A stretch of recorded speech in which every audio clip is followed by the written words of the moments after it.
What's up, everybody? I wanted to cover lesson 2 with you. So lesson 2, we talk about a lot of key terms. So I highly suggest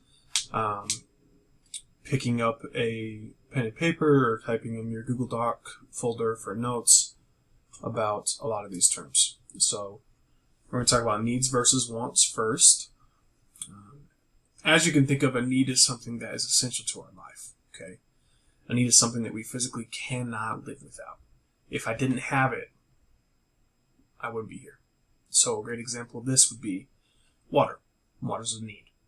Okay, want is something that improves the quality of life, but not necessary for existence. So I'll go ahead and leave up these definitions right here for you. Remember, you can find these slides in the lesson 2 takeaways. So to reiterate, a need is something that's a necessity, and a want is something that just improves our quality of life. Examples of a need: food, water, and shelter. Examples of wants: PlayStation, iPhone, designer clothes. This is Maslow's hierarchy of need. This is a very prominent topic in psychology and understanding the way we work. So when we see this pyramid, it represents building blocks for us to be our true selves. Okay? So the base layer is our physical needs. Our physical needs need to be met before we are concerned about safety needs. And then, as you can see, as we move up, these categories, or categories is a good word, they become less tangible. Right? So what I mean by that is that the bottom two, physical and safety needs. Physical, a shelter, I can touch a home. I can feel warmth. Food and drink, I can grab with my hand, right? Safety needs, structure, I can feel. And as we move up to social needs, esteem needs, and self-actualization, that's actually us being more introspective as people. And we can't get to this level or perform at a high level until our physical needs are met. Okay? Needs are really important if you're not getting that. The next term we want to cover is something called scarcity. Okay, so scarcity is the fundamental belief, well, I guess it's more of a relationship between limited resources and limitless or unlimited wants. Scarcity is huge. Scarcity drives price up like crazy. Scarcity is really what determines pricing. A really great example of this is we saw when in March, when COVID first hit us, that everybody bought toilet paper, right? Once everybody bought toilet paper, it became a scarce product, okay, or a rare product. So scarcity and rare mean the same thing. That's an easy way to remember it for me. Scarce means rare. So another thing to think about with scarcity is that as individuals, we always are wanting products. We're always wanting to improve our life. We're always wanting to modify a couple of things. But we are limited by the resources that we have. And it's a little bit tough, but it is what it is. So the two primary scarce resources in life are time and money, right? Like, we never have enough time.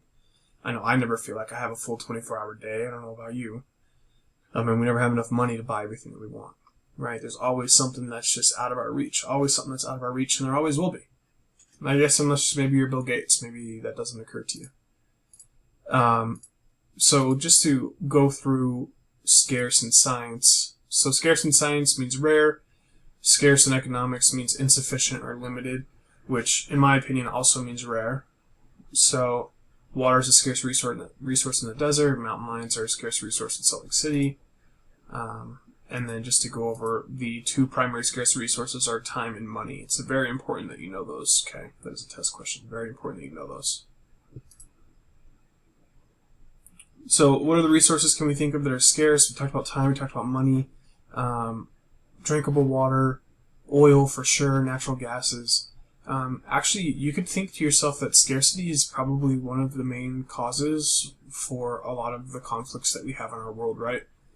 a lot of countries are always fighting with other countries about oil prices and how available their oil is, and some countries are trying to like conquer other countries to take their oil.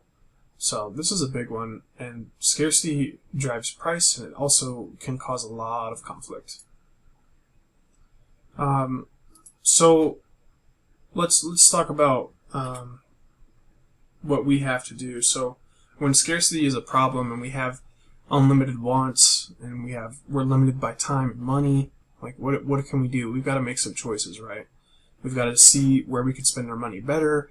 We've got to see where we can spend our time better depending on what our goals are.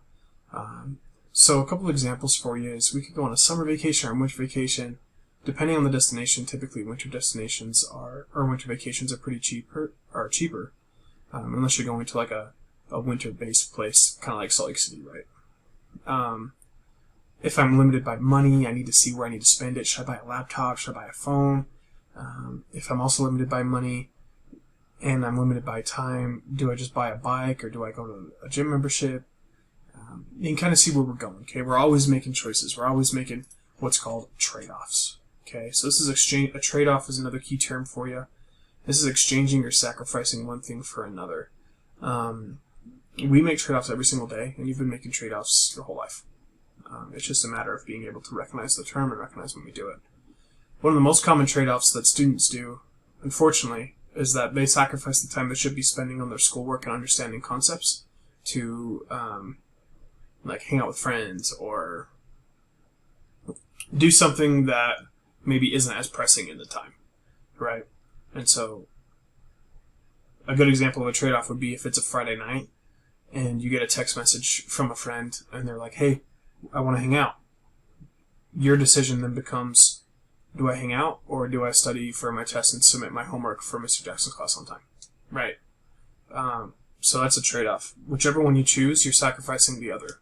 If you choose to do the homework, you're not going to be able to have the opportunity to make some memories. If you make the memories, you're not going to give yourself enough time to do the homework. Okay, so hopefully that makes sense. This is basically the deciding factor between the two. If I choose option A, I'm going to lose out on option B. If I choose option B, I'm going to lose out on option A. So examples of trade-offs, we have, should I purchase a car or should I pay for tuition? In business, this is a big one. It's, should I invest in research or should I invest in my employees, right? Like, do I make my culture better or do I try to make my product a little bit better? And then in the city, it's what amenities should I add versus what am I not doing? So if we look at West Jordan, they could build a brand new soccer complex, or they can choose to upgrade a school. And we saw that they recently chose to upgrade West Jordan Middle School, which is great. And I personally believe that was long overdue. But trade-offs exist in every aspect of life. One term that's closely related to a trade-off is an opportunity cost. The opportunity cost is the value of what you gave up. So a dollar amount value, okay? So let's think about college. As I graduate school and I go to college, that takes a lot of time, right? It takes a ton of time. Which means that I'm not going to be able to work as much, which means that I can't make as much money if I'm a student. The opportunity cost of going to college is the money that I wouldn't be able to make at a job. Okay? So remember, it's the dollar amount value of the option. A trade-off is just option A versus option B, and it's just making a decision. An opportunity cost is what's the value of option A and what's the value of option B. Okay? So dollar amounts. That's what we're thinking about. It's not always exclusively dollar amounts, but in this class, that's going to be the easiest way to remember it. So an illustration for you for opportunity cost is if you take a job with a high school diploma, you usually make $25,000 a year. If you don't work and you go to college, you'll make $45,000 a year, but you're also taking 4 years off work, right? And you're living on loans, or maybe your family, stuff like that. So in the long run, it's a lot more worth it to go to college. But in the short term, I could see the argument for people needing and wanting to work now. We're going to cover this one in our next slides, so do not worry about that. Let's see if we can get past here. Maybe we'll just talk about it. So we're going to go into this more, but basically what drives our trade-offs are our values. Okay, and our values are the fundamental belief or practice about what we desire, like what we think is important in life. And they kind of stem from a bunch of different resources. They stem by the communities that we involve ourselves with. So that could be like a religious organization, that could be your friends, that could be it's your family, it's the clubs you're in, the sports you're in. All of these influence our values. Okay, look at that. This is a nice little info chart for you. And we will go over this one next time, but what this one basically talks about is the behaviors that we see are driven from values, thoughts, and feelings and needs.